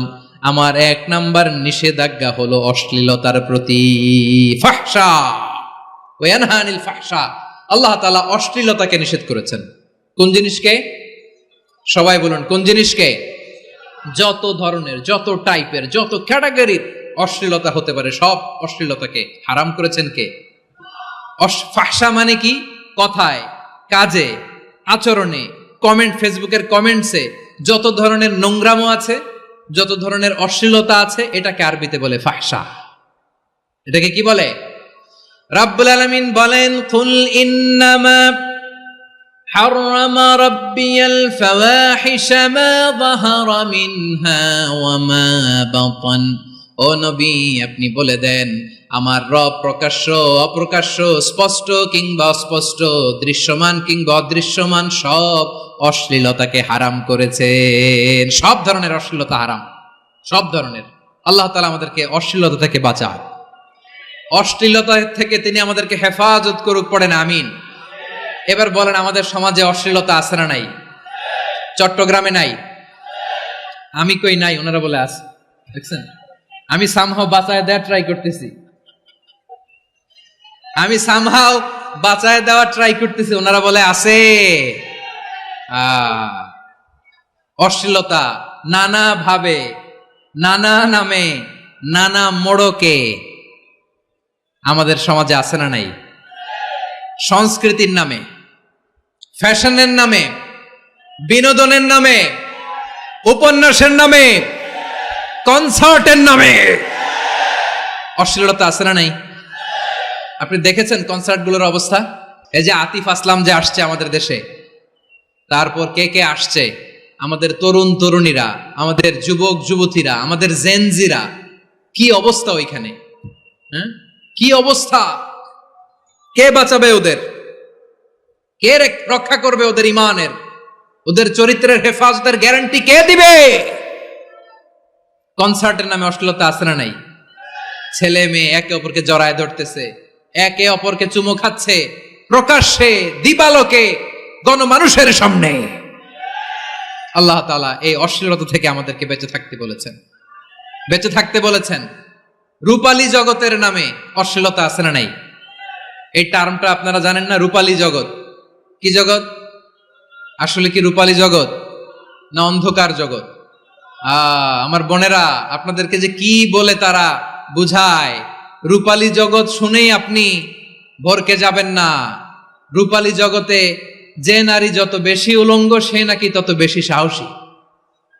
জানেন, বলে এটা একটা সাহসী নারী, খুব সাহসী পদক্ষেপ তার। যত বেশি শরীর থেকে কাপড় নামাতে পারবে, যত বেশি বস্ত্রহীন হয়ে নিজেকে প্রেজেন্ট করতে পারবে, সে নাকি তত বেশি সাহসী। আমার চট্টলার ভাইয়েরা, শয়তানের প্রথমে এজেন্ডা ছিল বনি আদমকে বস্ত্রহীন করা। সে আদম এবং হাওয়া আলাইহিস সালামকে নিষিদ্ধ গাছের ফল খাইয়ে তাদেরকে বস্ত্রহীন করেছে। এই জামিনেও সে আমাদেরকে বস্ত্রহীন করতে চাইবে।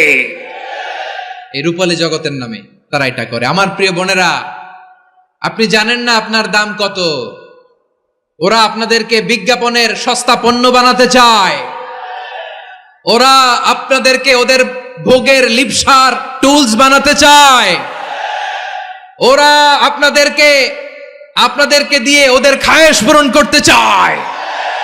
এটা আপনাদের জন্য মোটেও ডিগনিটি নয়, এটা আপনাদের জন্য সম্মান নয়।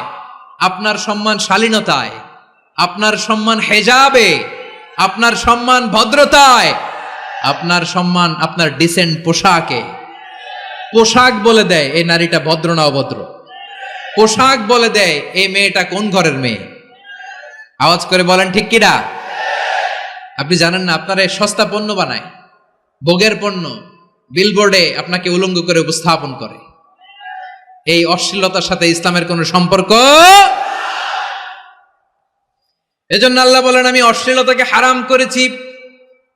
অশ্লীলতাকে হারাম করার প্রথম কারণ হলো এর মাধ্যমে মানবতাকে অপমানিত করা হয়। কারণ মানুষের সম্মান মানুষের পোশাকে। মানুষ যখন পোশাকহীন হয়ে যায়, বস্ত্রহীন হয়ে যায়, তার সম্মান কমে যায়, ঠিক কিনা? অশ্লীলতাকে হারাম করার প্রথম কারণ হচ্ছে মানুষ মানুষকে অপমান করে। একটা নারী, সে তো সম্মানিত। নারী যে কত সম্মানিত, নারীরা এটা বুঝেই নাই। বিশ্বনবী বলেন, আর দুনিয়া কুল্লুহা মাতা ওয়া খায়রু মাতা'আদ দুনিয়া আল মারআতুস সালিহা। আমার বোনেরা, 5টা প্যান্ডেলে আপনারা এলইডিতে আমার আলোচনা শুনছেন, আমি জানি। আপনাদের এই গর্ভ যে কত দামি আপনি জানেন না। আপনার পেট থেকেই আসবে আগামী দিনের সালাহুদ্দিন আল আইয়ুবী। আপনার পেট থেকেই আসবে অনাগত দিনের ইমাম মাহদী আল মুনতাজার। আপনার পেট থেকেই আসবে অনাগত দিনের ফয়সাল, ওয়াসিম, মুগ্ধ, আবু সাইদের মতো বীর যোদ্ধা।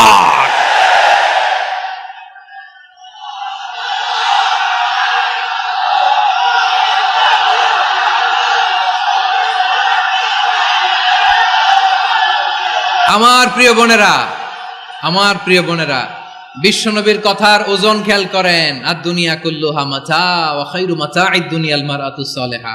দুনিয়ার সবকিছুই অ্যাসেট, এর মধ্যে সবচেয়ে দামি অ্যাসেট নেককার নারী। আপনার গর্ভ যে কত দামি আপনি জানেন না। নিজের সময়টাকে কাজে লাগান, কোরআন পড়েন, সুন্নাহ পড়েন। আপনার অনেক দায়িত্ব ঘরে। You are the MD of your family. একটা family it's a very big institution. পরিবার একটা অনেক বড় প্রতিষ্ঠান। and you are the MD of your institution. আপনি এই পরিবারের MD, managing director of your family. এখানে আপনার কত দায়িত্ব। আপনি ছেলেমেয়েদেরকে তারবিয়া করবেন। আপনি আপনার স্বামীর জন্য ঘরটার জান্নাতের নীর বানাবেন। আপনার জন্য জান্নাতের ডুপ্লেক্স বাড়ি ওইখানে তৈরি করে রাখবে কে?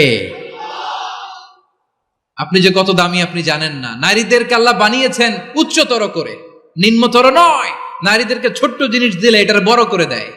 নারীদেরকে ভ্রূণ দিলে, শুক্রাণু দিলে নারী এটারে বাচ্চা হিসেবে উপহার দেয়, ঠিক কিনা? বিয়ের মাধ্যমে স্বামী যখন তার শুক্রাণু তার স্ত্রীকে উপহার দেয়, স্ত্রী রিটার্নে কি উপহার দেয়? ফুল ফর্ম বেবি, মানব সন্তান। দেখছেন, আপনি দিলেন একটুকুনি, দিছে বিশাল। আপনি যদি নারীকে বাজার এনে দেন, নারী এটাকে সুস্বাদু খাবারে রূপান্তর করে দেয়। আপনি তাকে একটা মুচকি হাসি দিয়ে দেন, সে তার কলিজা দিয়ে দেয়। কিন্তু যদি আপনি তার মনে কষ্ট দেন, সে আপনার জীবনকে জাহান্নাম বানায়া দেয়। খবর আছে, নারীর মন বুঝতে পারলে নেয়ামত, বুঝতে না পারলে কিয়ামত। ঠিক কিনা বলেন? আমার প্রিয় বোনেরা, আপনি যে কত দামি আপনি জানেন না, জানেন না আপনি কত দামি, অনেক দামি আপনি। আপনাদেরকে যেন ভোগের সস্তা পণ্য বানাতে না পারে আপনাদেরকে সচেতন থাকতে হবে, সজাগ থাকতে হবে, কনসার্ন থাকতে হবে। শয়তানের ওই হাতছানির দিকে আর নজর দেওয়া যাবে না। তাহলে কেন আল্লাহ তাআলা এই ফাহশা অশ্লীলতাকে হারাম করলেন? 1 নাম্বার, এতে হিউম্যান ডিগনিটি কমে। 2 নাম্বার, এতে মানুষের অধিকার নষ্ট হয়। আপনি বিয়ে করেছেন, এরে পরকিয়া করেন, ওর সাথে এরকম আছে না নাই? স্ত্রীর অধিকার নষ্ট করেছেন। আপনি বিবাহ সম্পর্কে আবদ্ধ হয়েছেন তার সাথে, আপনি পরকিয়া করেন ওই ছেলের সাথে, আপনি আপনার হাজবেন্ডের সাথে বিট্রে করেছেন। এজন্য আল্লাহ অশ্লীলতাকে হারাম করেছেন।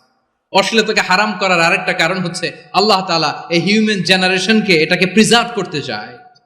হিফজুন নাসল, এটা মাকাসিদুশ শরিয়ার অনেক গুরুত্বপূর্ণ একটা মাকাসিদ, অনেক গুরুত্বপূর্ণ। আপনার নাসল, আপনার জেনারেশনকে সংরক্ষণ করা। এই যে আসতেছে ফেব্রুয়ারি, কত ফেব্রুয়ারি জানো? এটা কি বিশ্ব ভালোবাসা দিবস? হ্যাঁ, কি দিবস? এই বিশ্ব ভালোবাসা দিবসের সাথে মুসলমানদের কোনো সম্পর্ক নাই। আমার প্রিয় ভাইরা, এই যে আপনি অবৈধ সম্পর্কে জড়ালেন, কেন আল্লাহ অশ্লীলতাকে হারাম করেছে দেখেন। বলতেছিলাম যে এটা আপনার নাসল, আপনার জেনারেশন, আপনার লিনিয়েজ, আপনার বংশকে প্রিজার্ভ করা। কে কার বাবা, কে কার মা, বাবা মা জানা, প্রজন্মকে প্রিজার্ভ করা, এটা ইসলাম ওয়াজিব করে দিয়েছে। এই যে অবৈধ সম্পর্কের কারণে, বিশ্ব বেহায়া দিবসের কারণে, এগুলোর আউটকাম, আউটপুট হিসেবে মাঝে মাঝে এই ঢাকা মেডিকেলের ডাস্টবিনে নবজাতকের বাচ্চার কান্নার আওয়াজ শুনতে পাওয়া যায়। চট্টগ্রাম মেডিকেলের ডাস্টবিনে নবজাতকের কান্না শুনতে পাওয়া যায়। বীর চট্টলার মুসলমানেরা বুঝতে পারলে আওয়াজ করে বলেন, এই যে চট্টগ্রাম মেডিকেলে যে নবজাতকটা পাওয়া গেল, ওর বাবাকে আমাকে বলেন, ওর বাবাকে, ওর মাকে, ও কোন ফ্যামিলির সন্তান কেউ জানে? আপনি হিউম্যান ডিগনিটিকে অপমান করেছেন না? আপনি তার ভবিষ্যৎকে অন্ধকার করেছেন না? আপনি তার লিনিয়েজকে প্রশ্নবিদ্ধ করে দিয়েছেন না? এই জন্য আল্লাহ তাআলা অশ্লীলতাকে আমাদের জন্য হারাম করে দিয়েছেন। পড়েন সুবহানাল্লাহ। এই জন্য রাব্বুল আলামিন বলেন, কুল ইন্নামা হারামা রাব্বিয়াল ফাওয়াহিশা মা যাহারা মিনহা ওয়া মা বাতান। প্রকাশ্য অপ্রকাশ্য সব অশ্লীলতাকে হারাম ঘোষণা করে দিয়েছে কে? আবার দুনিয়ার বুকে যারা অশ্লীলতার প্রসার করে তাদের জন্য শাস্তি মজুদ রেখেছে কে? রাব্বুল আলামিন বলেন, ইন্নাল্লাযীনা ইউহিব্বুনা আন তাশিআল ফাহিশাতু ফিল্লাযীনা আমানু লাহুম আযাবুন আলীমুন ফিদ দুনিয়া ওয়াল আখিরাতি ওয়াল্লাহু ইয়ালামু ওয়া আনতুম লা তা'লামুন। নিশ্চয়ই যারা বিশ্বাসীদের মাঝে অশ্লীলতার প্রচার প্রসার করতে চায় তাদের জন্য আমি মর্মন্তুদ শাস্তি প্রস্তুত করে রেখেছি, দুনিয়াতেও রেখেছি, আখিরাতেও রেখেছি। ঘোষণাটা কার? যারা এই নাটকের নামে, সিনেমার নামে, রূপালী জগতের নামে, মুভির নামে, ওটিটি প্ল্যাটফর্মের নামে আমার সমাজে অশ্লীলতা ছড়াতে চায় তাদের জন্য কঠিন মর্মন্তুদ শাস্তি মজুদ রেখে দিয়েছে কে? ও আমার বোনেরা, এখনো আপনি জাগবেন না? এখনো আপনার চিন্তার দুয়ারে এখনো নাড়া পড়ে নাই? ওরা আপনাকে উলঙ্গ বানাতে চায়, ওরা আপনাকে আইটেম গার্ল বানাতে চায়। এজন্য ইসলাম অশ্লীলতাকে হারাম করেছে। হারাম।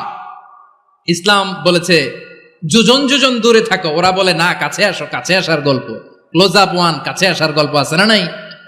চট্টগ্রামে তো এগুলো নাই মাশাআল্লাহ। হ্যাঁ, এখানেও আছে ক্লোজ আপ ওয়ান, কাছে আসার গল্প।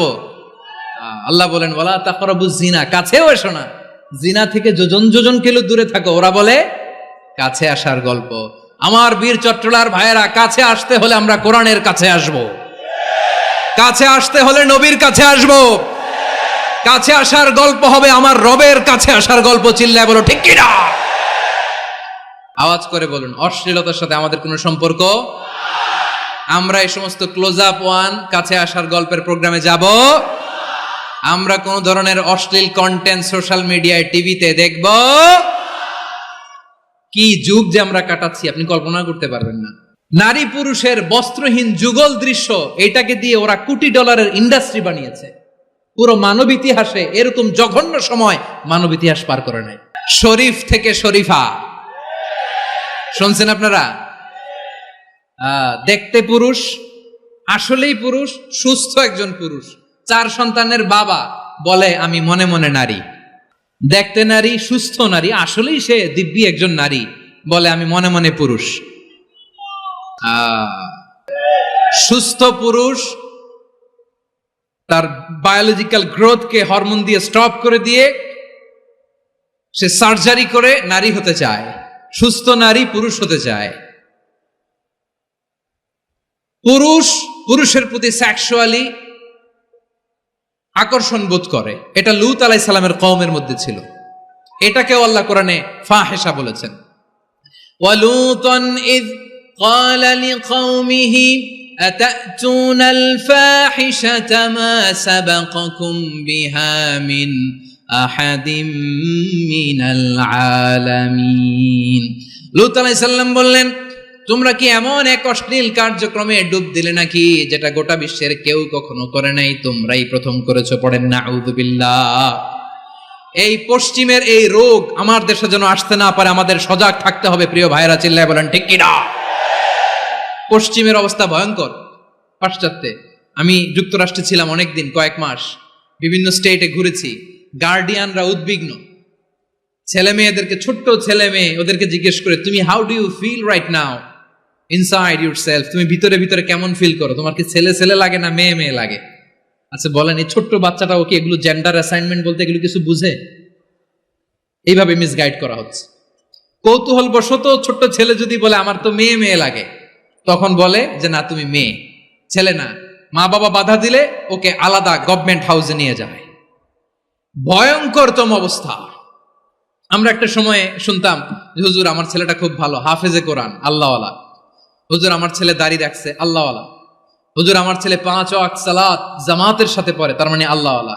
পশ্চিমে যে আমি কি শুনছি জানেন? ওরা বলে হুজুর আমার ছেলেটা ইউনিভার্সিটির একটা মেয়ের সাথে প্রেম করে, ও খুব আল্লাহওয়ালা, হুজুর দোয়া করবেন। এর কারণ ওদের কাছে আল্লাহওয়ালার ক্রাইটেরিয়া হচ্ছে হুজুর আমার ছেলেটা আরেক ছেলেরে পছন্দ করে নাই, আমার মেয়েটা আরেক মেয়েকে ভালোবাসে নাই, এজন্য আমার ছেলেটা আল্লাহওয়ালা, হুজুর ওর জন্য একটু দোয়া করে দিয়েন। কি চ্যালেঞ্জ ওরা ফেস করতেছে।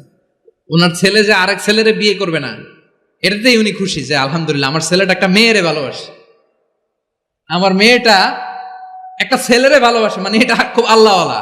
নাউজুবিল্লাহ পড়তে পারলেন না? এজন্য অশ্লীলতার সাথে আমাদের কোনো সম্পর্ক। রব্বুল আলামিন বলেন ওয়ায়ানহা আনিল ফাহশাই ওয়াল মুনকারি ওয়াল বাগি। 3টা জিনিসকে আমি নিষিদ্ধ করলাম। 1 নাম্বার হলো ফাহশা, অশ্লীলতা। 2 নম্বরে হলো মুনকারের সমস্ত মন্দ কাজ। আপনাদের মনোযোগ আছে না? শেষ করে দিব?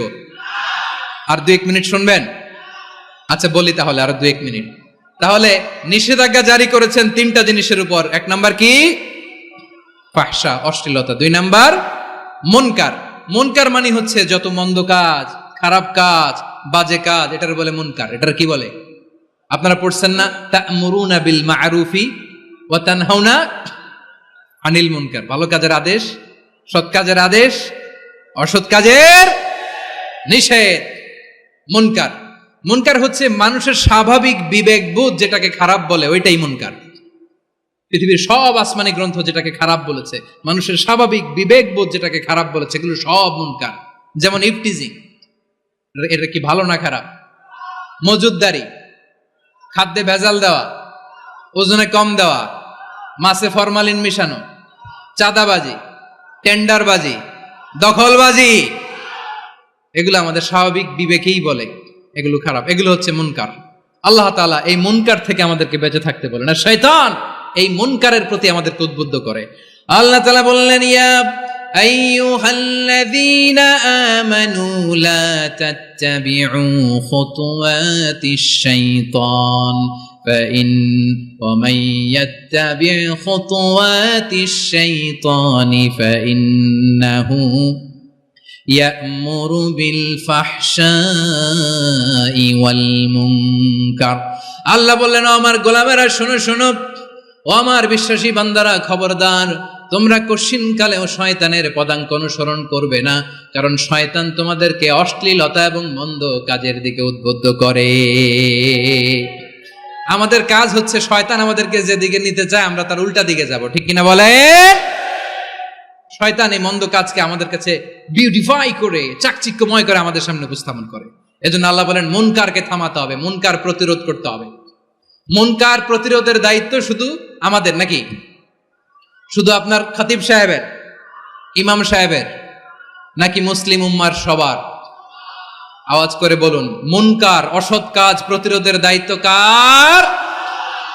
রাব্বুল আলামিন বলেন, কুনতুম খায়রা উম্মাতিন উখরিজাত লিন-নাসি তা'মুরুনা বিল মা'রুফি ওয়া তানহাউনা আনিল মুনকার। তোমাদেরকে শ্রেষ্ঠ জাতি করে জমিনের মধ্যে আবির্ভূত করা হয়েছে, যাতে করে তোমরা জমিনের ভেতরে সৎ কাজের আদেশ করতে পারো আর অসৎ কাজের নিষেধ করতে পারো। উম্মাহ কুনতুম খায়রা, তাহলে গোটা উম্মার দায়িত্ব, এটা বুঝতে পারছেন তো? আচ্ছা, আরো নিচে আসেন। এরপরে আল্লাহ বললেন, শুধু উম্মাহ না, এই জমিনের রাজত্ব আমি যাদের হাতে দেই, এই জমিনের মালিক আমি যাদেরকে বানিয়ে দেই, যাদেরকে আমি সরকারের দায়িত্ব দেই, তাদেরকেও মুনকার প্রতিরোধের দায়িত্ব দিয়েছে কে? আল্লাহ বলেন, যারা ক্ষমতার মসনদে বসেছে তাদেরকে 4 দফা কর্মসূচি আমি আল্লাহ দিলাম। আওয়াজ করে বলেন, কয় দফা? আল্লাহ বলেন, আল্লাযীনা ইম্মাক্কান্নাহুম ফিল আরদি আকামুস সালাতা ওয়া আতাউয যাকাতা ওয়া আমারু বিল মা'রুফি ওয়া নাহাউ আনিল মুনকার ওয়ালিল্লাহি আকিবাতুল উমুর। যারা এই জমিনের উত্তরাধিকার হয়েছে তারা 4 দফা কর্মসূচি নিয়ে সামনে আগাবা। সালাত কায়েম করবা, যাকাত আদায় করবা, সৎ কাজের আদেশ দিবা, অসৎ কাজ থেকে মুনকার প্রতিরোধ করবা। আদেশটা কার?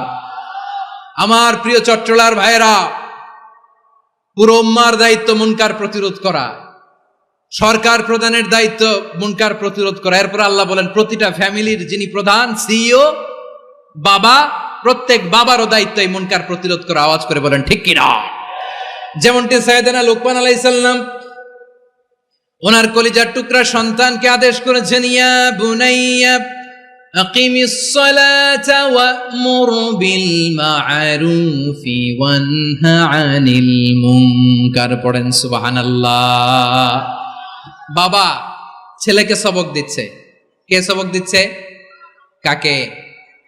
লুকমান আলাইহিস সালাম ছেলেকে বলতেছে, ওরে আমার কলিজার টুকরা সন্তান, ওরে আমার বাছা, নামাজ কায়েম করবা, সৎ কাজের আদেশ দিবা, আর মুনকার প্রতিরোধ করবা, অসৎ কাজ, সমাজ থেকে খারাপ কাজকে ঝেঁটে বিদায় করে দিবা।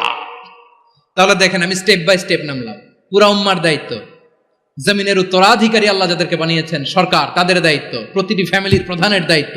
এরপরে বিশ্বনবী বলেন, সচেতন প্রতিটি মুসলিমের দায়িত্ব সমাজ থেকে মুনকারকে উৎখাত করা।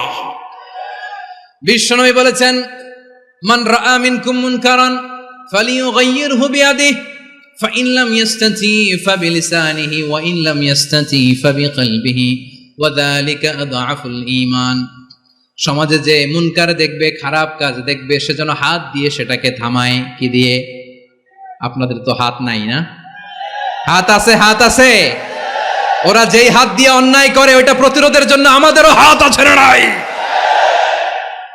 আমার প্রিয় ভাইয়েরা, ওরা ওদের যেই হাত দিয়ে টেন্ডারবাজি করে, চাঁদাবাজি করে, ইফটিজিং করে, দখলবাজি করে, যেই হাত দিয়ে, ওই মুনকার থামায় দেওয়ার জন্য আল্লাহর দেয়া আমাদেরও 2টি হাত আছে না নাই? আমাদেরও হাত আছে। থামাইতে হবে, থামাইতে হবে, হিম্মত করতে হবে। আমার প্রিয় ভাইয়েরা, না থামালে আমরাই ডুববো শেষমেশ। আমাদের বাঁচার জন্য হইলেও থামাইতে হবে। রব্বুল আলামিন বলেন, ওয়াত্তাকু ফিতনাতাল লা তুসিবান্নাল্লাযীনা যালামু মিনকুম খাসসা ও আমার গোলামেরা, ওই আযাবকে ভয় করো যে আযাব যখন আমি জমিনের বুকে পাঠাই শুধু জালেমদেরকেই মারি না, আলেমদেরকেও মারি। আযাব যখন আসে তখন শুধু জালিমই মরে না, আলেমও মরে। জানেন, মুসা আলাইহিস সালামের পায়ে একবার একটা লাল পোকা কামড় দিয়েছে, লাল পিঁপড়া। লাল পিঁপড়া কামড় দিলে খুব আরাম লাগে না? কি লাগে? হ্যাঁ, জলে না? লাল একটা পিঁপড়া কামড় দিছে,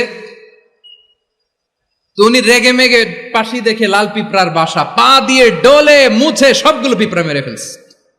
এই ঘটনাটা আল্লাহ ঘটিয়েছেন এজন্য মুসা আলাইহিস সালাম ছিলেন কালিমুল্লাহ, সরাসরি আল্লাহর সাথে কথা বলতেন। তিনি আল্লাহকে জিজ্ঞেস করেছিলেন, আল্লাহ তুমি যখন কোন জনপদে আযাব পাঠাও, শাস্তি দাও, ওখানকার শুধু জালেমরাই তো মরে না, ভালো মানুষগুলাও মরে, তো আযাব দিবা মুশরিকদের উপর দিবা, অবাধ্যদের উপর দিবা, ভালো মানুষগুলারে মারো কেন? আল্লাহ বললেন, মুসা তোমার যে কামড় দিছিল পায়ের মধ্যে পিঁপড়া, কয়টা পিঁপড়া? জোরে বলেন। একটা পিঁপড়া, তো সবগুলারে মারলা কেন? রেগে মেগে পুরো পিঁপড়ার বাসা ভেঙে ম্যাসাকার করলা কেন? এই মুসা, আমি যখন অ্যাকশনে যাই, আমি যখন শাস্তি দেই, তখন এত বাস বিচার করা হয় না, বাস বিচার করা যায় না। যখন অ্যাকশনে যাওয়া হয় ওইটা ডাইরেক্ট অ্যাকশন হয়ে যায়। চিল্লায় বলো ঠিক কিনা? এজন্য আমাদের বাঁচার জন্য হলে ওই পাপ থামাতে হবে, এই শয়তানের অট্টহাসি থামাতে হবে, অন্যায় অপরাধ সমাজ থেকে আমাদের থামাতে হবে। কারণ আযাব আসলে ওরাও মরবে, আমরাও মরব। একটা জাহাজ 2 তলা, আপনি আছেন 2য় তলায়, শুনতেছেন? শুনতেছেন? জাহাজ কয় তলা? আপনি কোন তলায়? 2য় তলায়। নিচের তলার কিছু লোক জাহাজের তলা ছিদ্র করতে আরম্ভ করছে। কি ছিদ্র করতেছে? আচ্ছা, জাহাজের তলা ছিদ্র করলে তলা দিয়ে কি ঢুকে? এখন আপনি যদি বলেন আমার কি, আমি তো 2 তলায়, আমার কি, আমি তো সেফ, আমি ইন দ্য সেফ জোন, আমি তো ভালো আছি, আমি তো ভালো আছি, ওরা ছিদ্র করে ওরা মরবে। আসলে কি শুধু ওরা মরবে, নাকি তলা ফুটো হলে ভিতরে পানি ঢুকলে আপনারও সলিল সমাধি হবে? তলা দিয়ে যখন পানি ঢুকবে, জাহাজ ঢুকলে আপনিও মরবেন। এজন্য নিজে মরার আগে ওই পাগলগুলোর নিচতলায় যে থামাতে হবে। চিল্লায় বলেন ঠিক কিনা? এজন্য আল্লাহ বললেন, মুনকার প্রতিরোধের দায়িত্ব সমাজের টপ টু বটম সবার। পুরো আম্মার দায়িত্ব, সরকার প্রধানের দায়িত্ব, প্রতিটি ফ্যামিলির প্রধান বাবার দায়িত্ব, বিশ্বনবী বললেন প্রতিটি সচেতন মুসলিমের দায়িত্ব। এজন্য মুনকার প্রতিরোধ করার দরকার আছে না নাই? সমাজে এই যে ইফটিজিং হয়, আপনার বোনের বয়সী একটা মেয়েকে কিছু বকাটে টিটকারি করে, এই বলে সেই বলে, নোংরা কথা বলে, রাস্তায় দেখেও আপনি পাশ দিয়ে না দেখার মতো চলে যান কেন?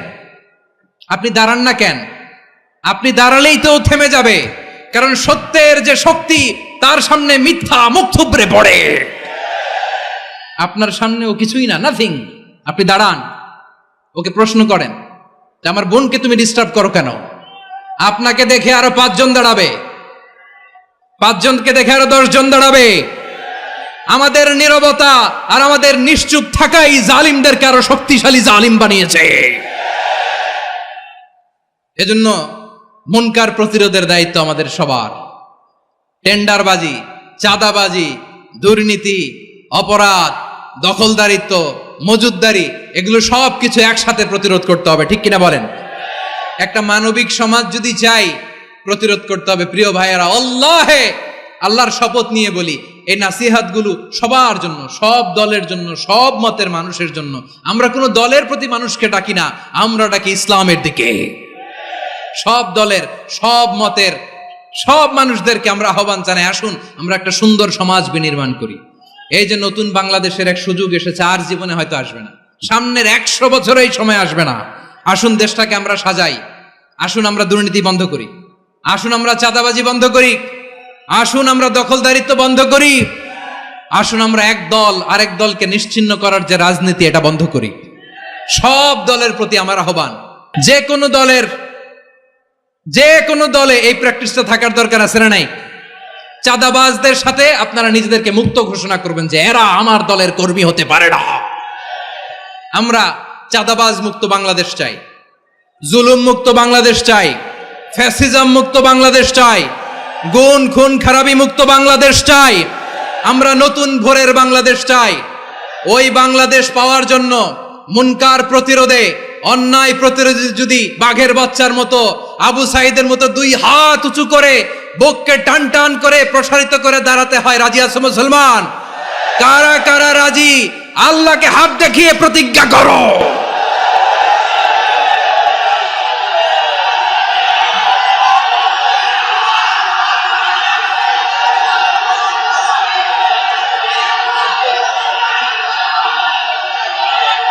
আমার প্রিয় ভাইয়েরা বসুন, বসুন আমার ভাইয়েরা।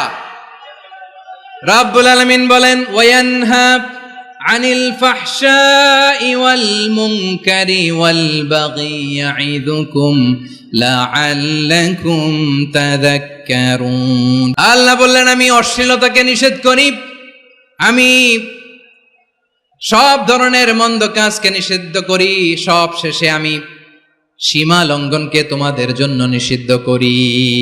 আলোচনা মনে আছে তো, না ভুলে গেছেন? নিষিদ্ধ করেছেন কয়টা জিনিস? 1 নম্বরে অশ্লীলতা, 2 নম্বরে মুনকার তথা সব মন্দ কাজ, 3 নম্বরে আল বাগি সীমা লঙ্ঘন, ক্রসিং দ্য লিমিট। সীমা লঙ্ঘন করা ভালো না। We all should know our limits. চিল্লায় বলেন ঠিক কিনা? একই আয়াতে আল্লাহ বললেন, কুল ইন্নামা حرم ربي الفواحش ما ظهر منها وما بطن والإثم والبغي بغير الحق।